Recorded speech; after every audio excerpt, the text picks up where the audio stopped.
Hi there, friends, foes, and everybody who loves me and or hates me. I'm Anthony. By the way, those who love me, we like to call those Anthonites. Today we're talking about emergency funds, why you should have one, what it is, all that good stuff, and also what all this is. But before we do that, we have a little bit of bill paying to do. As an Amazon affiliate, there is a link in the description which you can click on. This channel does earn a commission from all qualifying purchases, meaning that you can help this channel by clicking on that link and buying things that you were probably going to buy anyway. Also, if you're starting your investment journey, you can follow the link down in the description, and Robinhood will give you a free stock for signing up using my link. Also, for as long as they're doing it, they'll also give me a free stock. It could be something small, or it could be some large company like Microsoft. Who knows? Is that it? Is that all the bill paying? Hold up, stop the presses. Also, I need to thank Krysis for editing this video for this channel. Krysis volunteered to do this out of the goodness of his heart and out of the goodness of mine. I would like to send you over there to talk to him, to say hi. He's one of only a handful of people that I actually follow on Twitch.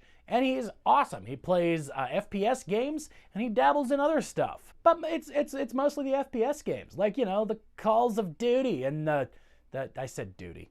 I know that was super cringy, but don't worry about it. Don't worry about it. Hey, don't worry about it. If you don't know where that's from, that's fine. That just means you haven't checked out his stream yet. You should go do that, link down below. And now back to the video. I think that covers it. Before we move past this section though, you should probably hit that like button for the YouTube algorithm. I don't know about you, but for me, I have heard for years that people need an emergency fund. And I mistakenly, for a long time, thought, that's what credit cards are for. That's my little slishity slush slosh fund. But using a credit card for emergencies can also give you some inherent risks. Ones that are sometimes worth taking, but not always. It's often said, and I don't know how true this is, that most American families can't handle a $400 emergency. That's a scary, scary statistic. Wow! $400 can sometimes mean the difference between paying the bills, making the bills, and not. The size of your emergency fund often depends on you and your finances. Maybe you start small and it's just that $400. But generally speaking, you should grow that to be anywhere between 1 and 3 months' salary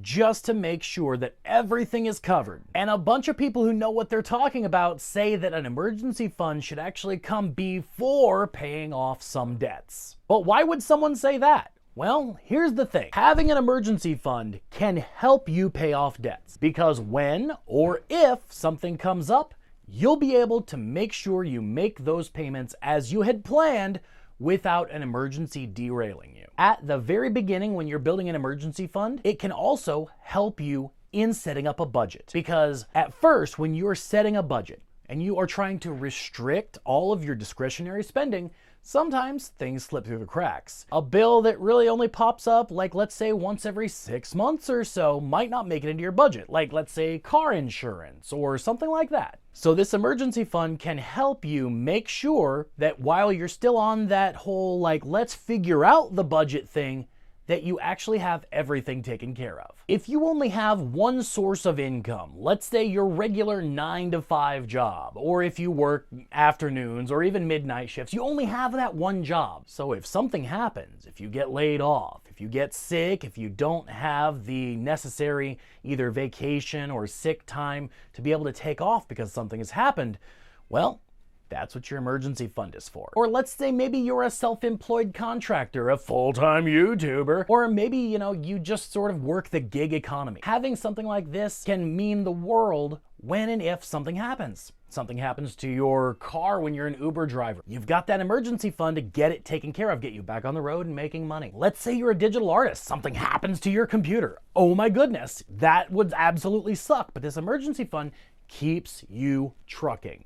There are a million things that an emergency fund can be used for, and I don't want you to think that I'm going to go through an entire list of every possible, conceivable thing, but these are some. If you own your own home or plan to at any point, your emergency fund can often mean the difference between being able to get something taken care of immediately or making sure the job gets done right versus having to wait and have let's say a toilet that doesn't work in the house, let's say in that other bathroom or whatever, or being able to get it done immediately and get it done right. Because let's face it, calling Uncle Ronnie is sometimes a good idea, sometimes not a good idea, and some of us don't even have an Uncle Ronnie. Another reason for some people having an emergency fund is super important is that if you live far away from family, if you're not in a situation where, mom or dad or your brothers, sisters can help out with, I don't know, helping to buy groceries one week, or being able to, take care of the kids, or,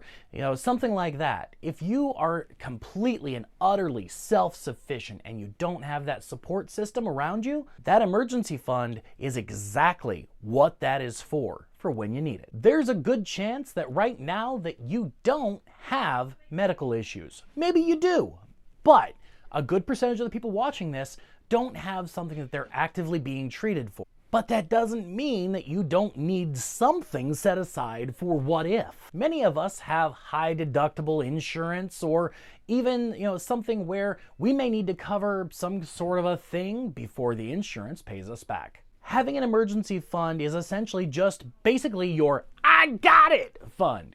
Your, oh, holy crap, this thing happened and I got this. And that's what it's all about. And for many of us, when it comes to medical stuff, that's kind of the epitome of holy crap, because many of us, we don't live in a situation where we're constantly being treated for a thing. And even if you are, who knows, something else could go wrong. You could need that extra nest egg, if you will. Think of it like an insurance policy against unexpected expenses. This insurance policy can also make sure that you're on track to save for something else. Let's say you're saving money to go to the beach, or you're saving money to go to a concert. Regardless of what you're saving money for, an emergency fund can help make sure that you stay on track to be able to save that. Just don't use the emergency fund to go to the concert or to buy souvenirs on vacation. Because generally speaking, stuff is not an emergency. You don't spend the emergency fund money on stuff. So let's see here. That's 1, 2, 3, 4, 5, 6, 7. That's 8-ish reasons and ways and things that you need to think about when it comes to your emergency fund. Emergency funds are awesome, and that's why I don't sing. So what's up with the bed? To make a long story short, today's laundry day. And speaking of cleaning up, have you claimed your free stock from Robinhood? Link in the description. Thank you so much for joining me on my financial journey. My name's Anthony. I'm rebuilding everything from scratch. I invite you to join me on my journey, and you can do that by clicking the subscribe button down wherever it is.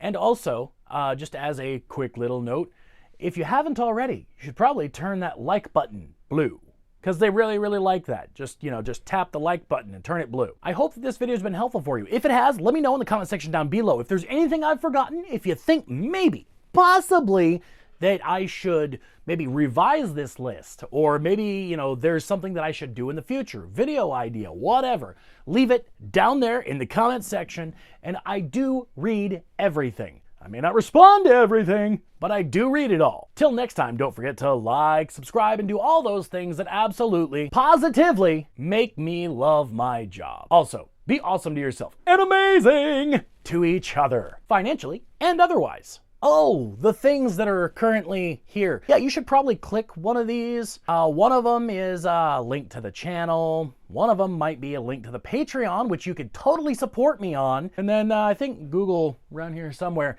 has an idea of a video that you might like from my channel. I don't know.